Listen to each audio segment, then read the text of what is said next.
আমার আপনার অবস্থা আলহামদুলিল্লাহ অনেক ভালো। আমরাও নিরাপদ, মসজিদও নিরাপদ। কিন্তু আমাদের এই দেশের দক্ষিণ প্রান্তে কুমিল্লা, নোয়াখালী, ফেনী নিজেও নিরাপদ না, ঘরবাড়িও নিরাপদ না, মসজিদেও জায়গা নাই, মসজিদই নাই, মসজিদই নাই। তাদের উপরে কি নাই? জুমাও নাই। আল্লাহু আকবার। তাদের উপরে জুমাও। আমরা সবাই এখন অনলাইনে যোগাযোগ করি, যোগাযোগ রাখি। নতুন করে বর্ণনা দেওয়ার মতো আসলে কিছু নাই। মুহুর্মুহু সংবাদ আমরা পাচ্ছি, সচিত্র প্রতিবেদন পাচ্ছি।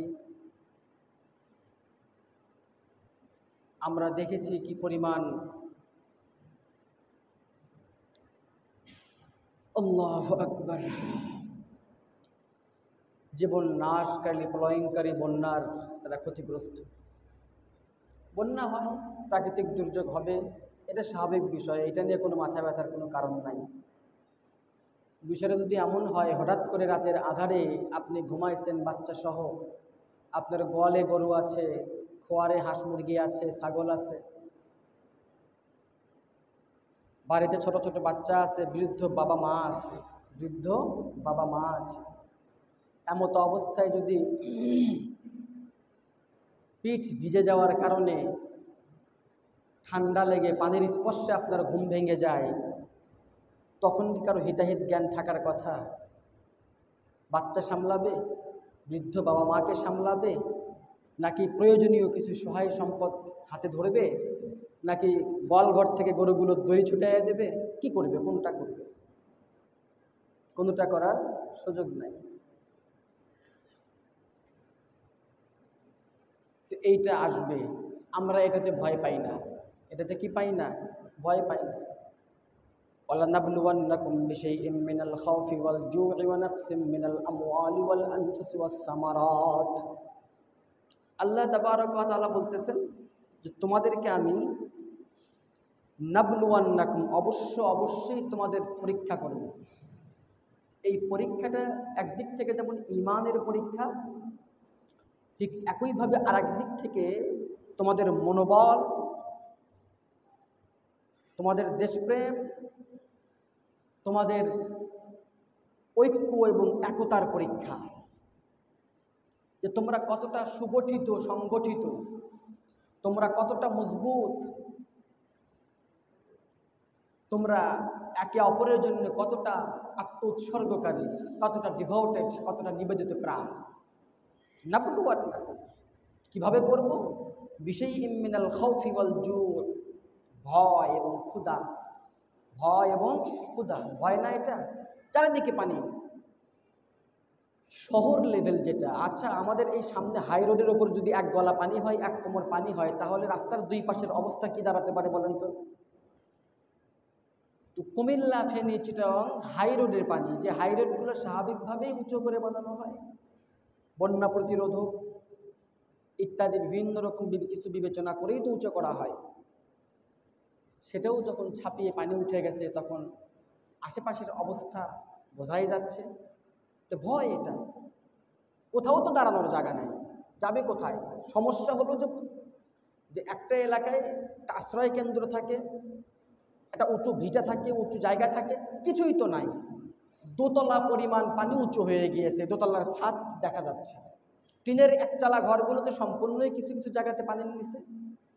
তো যাবে কোথায় মানুষ? ভয় কিনা এটা? আতঙ্ক কিনা এটা? একজন মানুষ যখন সাঁতার পারে, তারপরেও যখন কোনো কারণে জাহাজ ডুবি হয়, নৌকা ডুবি হয়, এই লোকগুলো মারা পড়ে কেন বলেন তো? ভয় এবং আতঙ্কে। ওই লোকটা কিন্তু সাঁতার পারে, তারপরে ওই লোকটা এই নৌকা ডুবিতে, লঞ্চ ডুবিতে, জাহাজ ডুবিতে সাঁতার পাড়া একজন মানুষও মারা যায়। কেন? ভয় এবং আতঙ্কে। অলজুর, ক্ষুধা। আজকে সব কিছু থাকার পরেও মাত্র কয়েক ঘন্টার ব্যবধানে ওই ভাইয়েরা নিঃস্ব, সর্বহারা। কিছু আছে? সবই ছিল, ফ্রিজে মাছ ছিল, মাংস ছিল, সকালবেলা কি রান্না হবে সেই প্ল্যান মাথার ভেতরে বোনেদের ছিল, বাচ্চাদের কি খাওয়াবে মায়েদের ছিল, স্বামীকে কি বেড়ে দেবে এর স্ত্রীর প্ল্যানে ছিল। কিন্তু এক মুহূর্তে, এক নিমিষেই সব শেষ। ক্ষুধা, এখন খাবার নাই। প্রথম কথা হলো আশ্রয় নাই, ভয়। 2 নাম্বার হলো ক্ষুধা, আল জু', ওয়া নাকসিম মিনাল আমওয়াল ওয়াল আনফুস ওয়াস সামারাত। নাকসিম মিনাল আমওয়াল, সম্পদের সাময়িক ক্ষতির মাধ্যমে। সম্পদ বিনষ্ট না, বাড়ি ঘর ভেঙে যাবে, আসবাবপত্র ভেসে যাবে, টাকা পয়সা বিনষ্ট হয়ে যাবে, গেছে অলরেডি। গরুগুলো ভেসে চলে যাচ্ছে। এক একটা গরুর দাম এই বাজারে ন্যূনতম 90 থেকে 1 লাখ বা তারও বেশি। কারো কারো বাড়িতে আরও দামি যেগুলো গরু ছিল। বিশেষ করে সাধারণ মানুষ, বেড়ার ঘর, ছনের ছাউনি, কিন্তু তার ওই ছনের ছাউনির নিচে একটা গরু থাকে, যে গরুকে ফ্যান দিয়ে রাখে, অথচ তার নিজের জায়গাতে ফ্যান নাই। হয় কি না এরকম? গরুটার দাম 1.5 থেকে 2 লাখ টাকা। এটা তো চলে গেছে। নাকসিম মিনাল আমওয়াল ওয়াল আনফুস, কেউ ভেসে চলে গেছে। একটা বাচ্চা বলতেছে যে বাবা আমাকে আনতে গেল, আমাকে আনতে যেয়ে বাবা হারিয়ে গেল। সন্তানকে বাঁচাতে গিয়ে বাবা নিরুদ্দেশ। অন্তঃসত্ত্বা একজন গৃহবধূ, পর্দাবৃত একজন মহিলা, মা জননী ডাক দিয়ে বলতেছে আমি 9 মাসের অন্তঃসত্ত্বা, আমাকে ধরো। কোথায় আছে?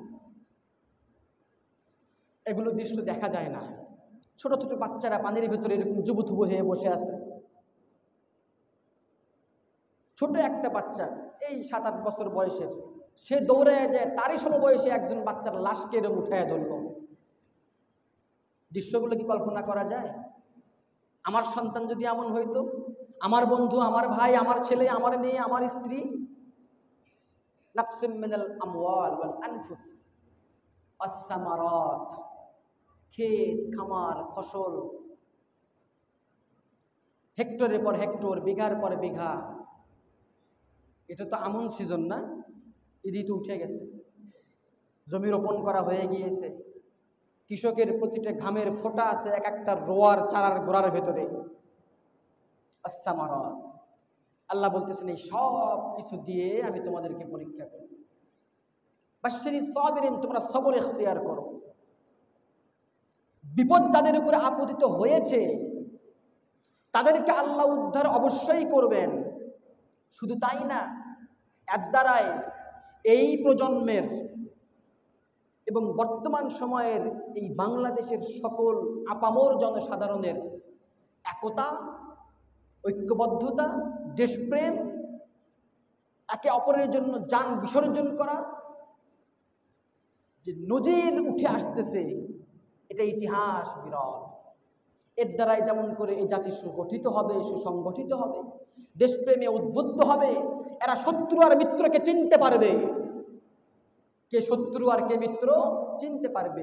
বিপদ না আসলে কি শত্রু চেনা যায়? সারা জীবন একসাথে চলেছেন বন্ধু, হুট করে দেখলেন সেই আপনাকে প্রহার করতেছে, আঘাত করতেছে, তখন ওই গ্রাম্য প্রবাদের মতো পাল্লে নষ্ট হইতেছে হোক, কুত্তা তো চেনা গেল। গ্রামে একটা প্রবাদ আছে, প্রত্যেক দিন দুধ খাইয়া যায়, এটা চুরি করে নিয়ে যায়। কে চুরি করে এটা আর বোঝা যায় না। ভালো করে পাতিলে সুন্দর করে ভালো ভালো খাবার দিয়ে রেখে চুপ করে গারস্থ বসে আছে, খাইতে আসে কে দেখা যায়। দেখা গেল একটা গ্রামের পাড়ার কুকুর একটা আসছে, তো তখন বলতেছে পাতিল নষ্ট হয় হোক, কুত্তা তো চেনা গেল। আমার সাময়িক ক্ষতি, এটা ক্ষতি না, এই ক্ষতি কেটে যাবে, কিন্তু এ দাগ অন্তরে রয়ে যাবে। কোষের ছুরিতে কোষেই পেট কাটছে। যে চাকু বা যে ছুরি আপনি লুঙ্গির ট্যাগের ভেতরে এরকম করে রেখে দিয়েছেন, হাঁটতে হাঁটতে হঠাৎ করে হোঁচট খেয়ে আপনি উপর হয়ে পড়ে গেছেন, এই কোচের যে ছুরি আপনি এখানে গুজায় রাখছিলেন, এইটা টাকা দিয়ে পরে আপনার পেটে ঢুকে গেছে, হয় কি না? এটাকে বলা হয় কোচের ছুরিতে পেট কাটা। কোচের ছুরিতে পেট কাটা। তো পেটটা কাটলো কিসে, এটা তো আপনি না কাটলে বুঝবেন না। খাইলো কোন কুত্তাই, এটা পাতিল নষ্ট না হইলে তো চিনবেন না। তো আমার এই দাগ তো শুকিয়ে যাবে,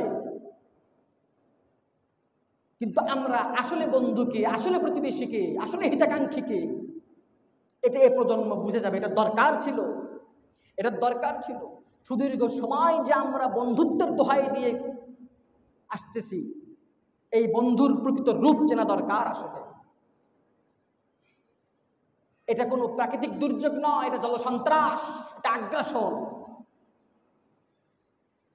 এটা আগ্রাসন। তবে এটাও আল্লাহর নিয়ামত, এই মুহূর্তের জন্য নিয়ামত। তার কারণ হলো নদীতে নৌকা চলতেছে, কিছু মানুষ বসে আছে, একজন খালি হাউমাউ করে চিল্লাইতেছে। কি করতেছে? হাউমাউ করে চিল্লাইতেছে, ভয়ে কি অবস্থা হবে, যদি ডুবে যায়, যদি মারা যায়, যদি পড়ে যায়। অনেকে বুঝাইতেছে, বাবা সোনা কিছু হবে না, নৌকা এটা ভালো, এটার স্পিড ভালো, এটার বডি ভালো, কোনো সমস্যা নাই, চলে যাব, আবহাওয়া ভালো, সব ঠিক না। বেচারা বোঝে না। আর একজন মুরব্বী গোসলের লোক ধাপাস করে ধাক্কায় দিছে, ফেলে দিয়ে কিছুক্ষণ পরে আবার টান দিয়ে তুলে উপরে বসে দিছে। এবার বেচারা চুপ। সবাই আশ্চর্য, এতক্ষণ ধরে আমরা বাবা শোনা করে বুঝাইলাম, কেউ মানলো না, কেউ মানাইতে পারলো না। আপনি কি মন্ত্র জানেন যে ওরে ফালায় দিয়ে তুলে তুলে চুপ থাকলো?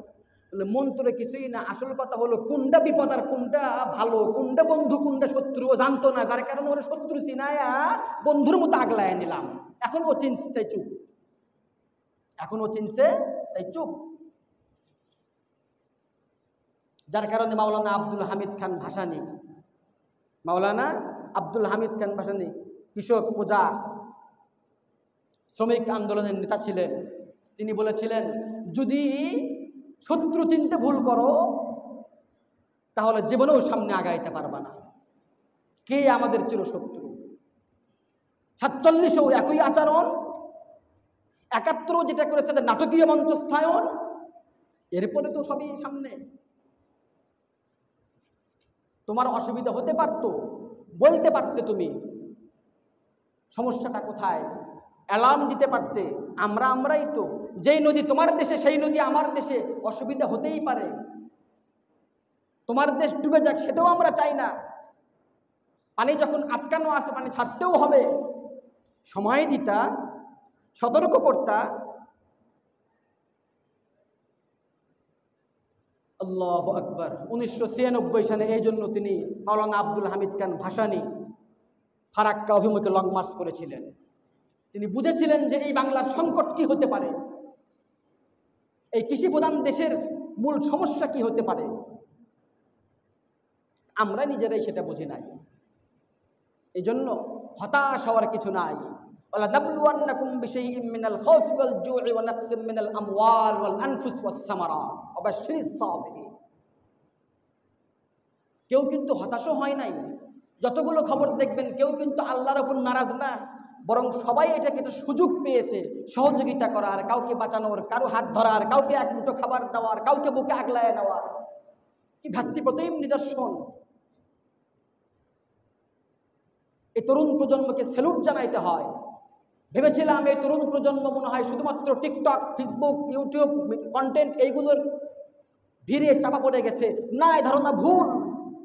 ভিতরে ভিতরে এই তরুণ প্রজন্ম যে এতটা দেশপ্রেম ধারণ করে, শুধু দেশপ্রেম নয়, ভিতরে ভিতরে এই তরুণ প্রজন্ম যে ইসলামকেও এতটা জেনে গেছে, এতটা বুঝে গেছে, এতটা ভালোবাসে, এটা চিন্তাও করতে পারি না। ঠিক রাশিয়ার ভেতরে যখন ইসলাম নিষিদ্ধ করা হলো সোভিয়েত ইউনিয়নে, কোরআন থাকতে পারবে না, আজান হইতে পারবে না, মোল্লা মসজিদ থাকবে না, মাথায় টুপি থাকবে না, তাইলে তো কোরআনও থাকবে না। দেখা গেল সুযোগ যখন পাইল তখন ওই দেশের আগের মুসলমানদের যারা ছিল তাদের তুলনায় পরবর্তী যারা বের হলো সবাই তাদের চাইতে পাক্কা ইমানদার। সুবহানাল্লাহ। কি করে সম্ভব? প্রত্যেক মা তার সন্তানকে মেঝে খুঁড়ে ভিতরে আন্ডারগ্রাউন্ড বাংকার তৈরি করে সেখানে বাচ্চাদেরকে কোরআন শেখাইতো। সুবহানাল্লাহ। ভিতরে ভিতরে আর এতটাই সুগঠিত। সুতরাং এটা আমাদের জন্য বিপদের কোনোই কারণ না, এটা নিয়ামত। একসময় শুকে যাবে, আবারও হয়ে আসবে, তখন আমরা সচেতন হয়ে আগামীর জন্য সিদ্ধান্ত করতে পারবো, আগামীর প্রজন্মের জন্য সঠিক, সুন্দর, নিরাপদ একটা বাংলাদেশ উপহার দিয়ে যেতে পারবো ইনশাআল্লাহ। আজকে তারা চুপ যারা বরাবরই ওপারের প্রেমে উদ্বেলিত হয়ে থাকতো, এই সেকুলার শাহবাগীরা। আজকে সবাই চুপ, মুখে কুলুপ এঁটে গেছে, বরং আশ্চর্যের বিষয় হলো দেশের এইরকম একটা মুহূর্তেও এরা এই নারীবাদী সংগঠন এরা প্রধান উপদেষ্টার কাছে যে দাবি জানাইতেছে, কি দাবি? ওই যে নারীদের এই করতে হবে, নারীদের সেই করতে হবে। মৌমিতা সরকার ধর্ষণ হইল না ইন্ডিয়াতে এক হাসপাতালে, এখান থেকে প্রতিবাদ জানাইছে, ভালো, সমস্যা নেই। এটারই একটা প্রতিনিধি দল প্রধান উপদেষ্টার কাছে যে আমাদের দেশে এখন অন্তর্বর্তীকালীন সরকার চলতেছে, চারিদিকে অর্থনৈতিক সমস্যা, এই সমস্যা সেই সমস্যা, সব রকম সমস্যাকে সবাই একসাথে গঠন করার চিন্তা করতেছে। এরা তখন দাবি নিয়ে গেছে হলো বিভিন্ন দাবি, তার ভিতরে উল্লেখযোগ্য হলো একটা, উত্তরাধিকার সম্পত্তিতে নারী এবং পুরুষের সমান সমান ভাগাভাগি করতে হবে। এটা তো মীমাংসিত বিষয়, হিন্দু ধর্মেও তাদের ধর্ম অনুযায়ী মীমাংসিত বিষয়, ইসলাম ধর্মেও তাদের ধর্ম অনুযায়ী, কোরআন অনুযায়ী মীমাংসিত বিষয়। নতুন করে এই উস্কানি দেওয়ার তোমাদের কি দরকার? সুখে খেতে ভূতে গেলেইতেছে, সারা জীবন উলঙ্গপনা বেহায়াপনা করতে করতে বুড়ি হয়ে গেছে, চামড়া ঝুলে গেছে, কপালে এত বড় টিপ দিয়া স্লিভলেস ব্লাউজ পরে চলাফেরা করা লজ্জাও করে না। আর কি দাবি? সব জায়গায় লৈঙ্গিক সমতা আনয়ন করতে হবে, লৈঙ্গিক বিচিত্র এটাকে মেনে নিতে হবে। আরে ভাই, লৈঙ্গিক বিচিত্র আবার কি? লৈঙ্গিক সমতা আবার কি? এক লিঙ্গ পুরুষ লিঙ্গ, আর এক লিঙ্গ স্ত্রীলিঙ্গ, আর একটা হলো তৃতীয় লিঙ্গ বা হিজড়া। স্পষ্ট করে বলো, ক্লিয়ার করে বলো। লৈঙ্গিক বৈচিত্র্য, লৈঙ্গিক সমতা, এগুলো নিয়ে তো আমরা অনেক কথাই বললাম এতদিনে। সব এরা জেনে যায় সেনে লিঙ্গুলে টানাটানি করে, জেনে যায় হেনে যায় লিঙ্গুলে টানাটানি করে। খেয়াল করে দেখবেন, কথা শুনতে খারাপ হলো, এটাই বাস্তব। এদের কাছে দেশ, যে জনগণ, কোনো কিছুই এদের নিজেদের কাছে মনে হয় না। এরা এখন সবাই চুপ। এরা বের হবে কখন? একটু পরে বের হবে, যখন মোটামুটি পরিবেশ সব ঠিকঠাক, তখন এরা বের হয়ে ছোট্ট একটা বিবৃতি দিয়ে লাঠি ফেলে ভাগ নেওয়ার চেষ্টাই করবে, থাকে। লাঠি ফেলে ভাগ নেওয়া বোঝেন? ওই যে গরু মরে গেলে মুসিরা নাকি চামড়া তুলে নেয়, তো মুসি সবাই গেছে, আর একজন পিছনে পড়ছে, ও যাই আজ থেকে লাঠি একটা মেরে দিছে। আগে তুমি লাঠি দিলে কে? বললে আমি তো ভিড়ের ছেলে হাতও পাইতেছি না। মরা গরু মরে গেছে, 8-10 জন ঘিরে ধরছে, জায়গা তো আর নাই, ও যাইতেও পারতেছে না সামনে, ভাগ নেবে কেমনে? তো লাঠি একটা এমনি করে ফেলে দিছে। লাঠি ফেলাইলে বলে লাঠি ফেলে ভাগ নিলাম, লাঠি ফেলা ভাগ নিলাম। দেখবেন এই সমস্ত গর্তের যোদ্ধা যারা থাকে এবং সারা জীবন এই গর্ত নিয়েই স্বপ্ন দেখে, গর্ত যুদ্ধই করে এরা এই মাঝে মাঝে বের হয়ে লাঠি ফেলে ভাগ নেয়। আর ইসলাম, মুসলমান, সাধারণ হিন্দু ধর্ম, অন্যান্য মানুষ যারা আছে বিভিন্ন শ্রেণী গোষ্ঠীর এবং সাধারণ মানুষদের ভিতরে একটা জট পাকায় দেয়। এদের কাজটাই বরাবরই তাই। এই সেকুলার গোষ্ঠী, এটা আমাদের দেশ, সবাই সমান নাগরিক, সবাই থাকবে। কয়েকদিন আগে যারা কান্নাকাটি করলো এপারে নির্যাতিত হচ্ছে, তারা যখন পানি ছেড়ে দিল, তখন কি পানিরে কয়ে দিছিল যে এই ওইটা আমগরে জাতির ঘর, ওইটারে ডুবাস না, এইটা মুসলমান জাতির ঘর, এটারে ডুবাস, এই কয়ে ছাড়ছে নি? হ্যাঁ, এ কই তো ছাড়ে নাই, এটা কয়ে ছাড়ে নাই। আমরা হুদাই আগলা কান্দন কান্দি, ওরাও কান্দে, আমরাও কান্দি। ভাই মেহেরবানি করে এই সমস্ত লুকোচুরি করার আর সুযোগ নাই। তাই স্পষ্ট কিছু কথা বলে দিলাম, এটা আল্লাহর নিয়ামত আমি মনে করতেছি। এটা এর দ্বারাই আমাদের তরুণ প্রজন্ম, আপামর জনসাধারণ, দল মত নির্বিশেষে দেশপ্রেমে উদ্বুদ্ধ হয়ে যার যার জায়গা থেকে দেশ গঠনে নতুন করে আবার সামনে আগাবে, নতুন করে আবার ভাববে। 1976 সালে যে গঙ্গা পানিবর্তন চুক্তি হয়েছিল 20 বছরের জন্য করে, তা 2026 সালে শেষ হবে। এই দেশবাসী আবার ভাববে চুক্তি আবারও করবো কিনা, করলে কিভাবে করব, করলে কিভাবে করব। এবং আরো সাবধান থাকবেন, শুধু ওই ডুম্বুর বাদ ছাড়ছে, গজল ডোবা ছাড়ছে তাই নয়, আস্তে আস্তে এরকম ছাড়তেই থাকবে একের পর এক, একের পর এক, যাতে করে এই দেশের মানুষ দাঁড়াইতে না পারে, মাজা শক্ত করতে না পারে, কোমর শক্ত করতে না পারে। না, তোমরা যেটা ভাবতেছো এটা আশায় ঘুরে বালি হবে ইনশাআল্লাহ। হ্যাঁ, ভালো যদি হও আমরা সাদরে বুক পেতে গ্রহণ করে নেব, বাঙালি তা পারে। এবং আমরাও তোমাদের জন্য প্রয়োজনে তোমরা যখন অন্যায়ের শিকার হবা তোমাদের সাহায্যে এগিয়ে যাব। কিন্তু যদি আমাদের সাথে তুমি 2 নাম্বারই করো, ষড়যন্ত্র করো, কনস্পিরেসি করো, তাহলে আমরাও তার জন্য নিজেদের প্রোটেক্ট করার জন্য আলহামদুলিল্লাহ সক্ষম আছি, আমরা সক্ষম আছি। মহতারাম হাজিরিন, হাজী শরীয়তুল্লাহর বাংলাদেশ এটা, তিতুমিরের বাংলাদেশ এটা। সহসাই এই জাতিকে দমানো যায়নি, যাবেও না। 52তেও হয়নি, 71-এও হয়নি।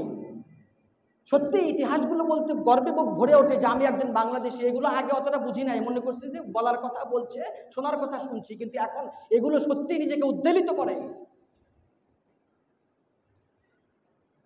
উলামায়ে কেরামের অবদানও এর পিছনে আছে। তিতুমির একজন আলেম ছিল, মুসলমান ছিল। হাজী শরীয়তুল্লাহ একজন আলেম ছিল। ব্রিটিশ বিরোধী আন্দোলনে যিনি দারুল কুফর ফতোয়া দিয়েছিলেন, যার এক ফতোয়ার কারণে সময় সাপেক্ষে হলেও ব্রিটিশরা এদেশ ছেড়ে পালাতে বাধ্য হয়েছে, শাহ মুহাদ্দিস আব্দুল আজিজ দেহলভী রাহিমাহুল্লাহু তাআলা। ঠিক একই ভূমিকা বর্তমান বাংলাদেশের উলামায়ে কেরাম করতেছে। এই আগ্রাসনের কথা মামুনুল হক বলেছিল আরো আগে। আমাদের শেখ আহমদুল্লাহ আছে, উলামায়ে কেরাম আছে, সাথে সাধারণ মানুষ, শিক্ষিত মানুষ থেকে শুরু করে বিভিন্ন শ্রেণী পেশার মানুষ সবাই আছে। সুতরাং ভয়ের আর কিছু নাই।